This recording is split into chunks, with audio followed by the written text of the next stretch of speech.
오랜만에 스위치 윤활 가이드를 준비했습니다. 아마도 마지막 편이 되지 않을까 싶은데 바로 시작해 보겠습니다. 요즘 스위치가 정말 많죠. 굳이 나눠보자면 윤활이 안 된 스위치와 사전 윤활이 된 스위치 이렇게 나눌 수 있습니다. 윤활이 안 된 스위치는 대표적으로 체리 스위치가 있죠. 체리는 예전처럼 분해해서 윤활도 하고 스프링도 바꿔보고 필름도 넣어보면서 여러분의 취향에 따라 다양한 방법으로 만져볼 수 있습니다. 요즘은 각종 장비를 이용해 슬라이더 표면을 마모시킨 다음 세척과 윤활을 해서 사용한다는데 너무 먼 세상 이야기니까 다음에 다루도록 하겠습니다. 아무튼 최근 출시되는 스위치들은 대부분 공장 윤활 또는 사전 윤활이 된 후 판매하고 있습니다.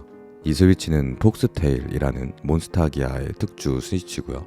금형을 보니까 하이무에서 만든 것 같습니다. 살짝 분해해보면 슬라이더 측면 레일과 다리에 구리스가 조금 묻어있죠. 예전 같았으면 저게 무슨 윤활이냐, 아무 의미 없다 라고 말하는 분들도 많으셨을 것 같은데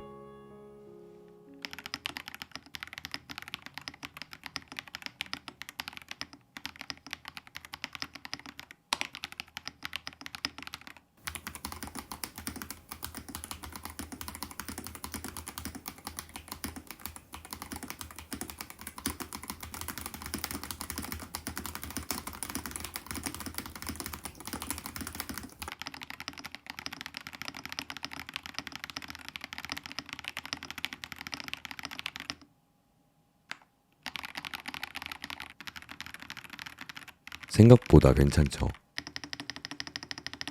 그래도 조금 바꿔볼게요. 스위치를 테스트해보면 접전부는 나쁘지 않고 스프링은 살짝 거칠고 유격은 전혀 없고 흔들림이 조금 있습니다. 조심히 분해한 다음 공장 윤활이 되어 있다면 간단하게라도 닦아주는 게 좋습니다. 서로 다른 윤활제는 잘 섞이지 않아서 분리가 될 경우 바닥으로 흐를 수 있기 때문이죠. 저는 크라이톡스 205 그레이드 제로를 주로 사용하고 있고 스위치 상태에 따라 바르는 위치와 양을 조절하고 있습니다. 유격은 없었으니까 필름은 사용하지 않아도 될 것 같고요. 대부분의 공장 윤활 스위치는 스프링 윤활이 부족한 경우가 많은데 스프링만 손보고 싶다면 스위치를 분해한 다음 바닥에만 살짝 윤활해도 효과가 있습니다.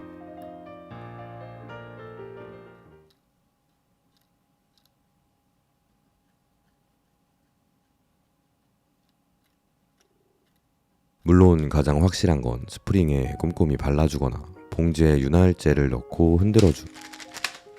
네, 저렇게 하는 방법도 있습니다. 다음은 슬라이더. 요즘은 스위치 표면 마감이나 소재 비율과 조합, 그리고 유격이 개선되면서 굳이 두껍게 바를 필요가 없어졌습니다. 그냥 모든 스위치가 비슷할 수 있도록 일정하게 그리고 꼼꼼하게만 발라주면 됩니다. 스위치를 눌렀다 뗄 때 나는 소리는 양쪽 어깨와 뚜껑의 이 부분을 윤활하면 효과가 좋습니다.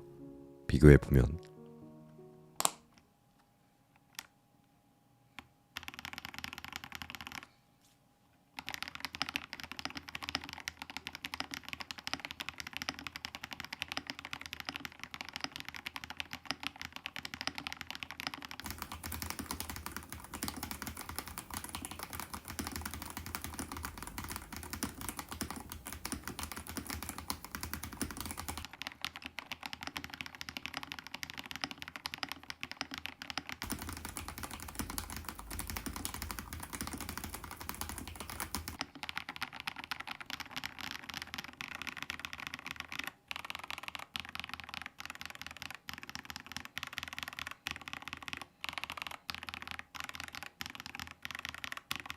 요 정도 차이입니다. 이런 방식으로 100개 정도 윤활하면 아마도 3시간 이상 걸리실 텐데요.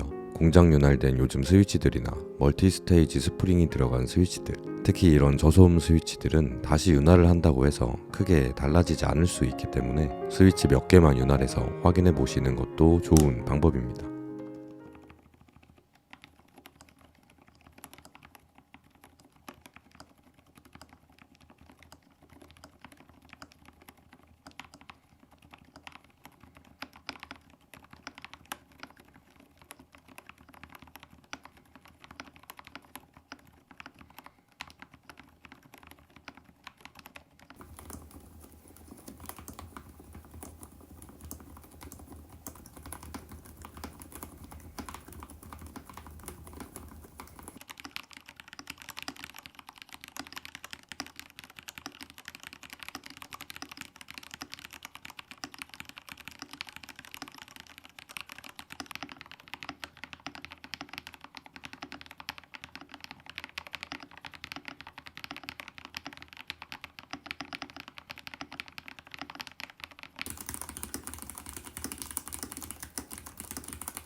예전에는 스위치 종류도 적고 품질도 조금 부족해서 윤활에 따른 차이가 뚜렷했다면 최근에는 제조사도 다양해지고 전체적인 품질도 좋아져서 공장 윤활만으로도 괜찮은 스위치들이 많아졌습니다. 그만큼 윤활의 효과도 작아졌죠. 그러니까 많은 시간을 써야 하는 윤활보다는 차라리 아껴둔 비상금으로 새로운 스위치를 지르시는 걸 정말 오랜만에 윤활에 대한 이야기를 한 것 같습니다.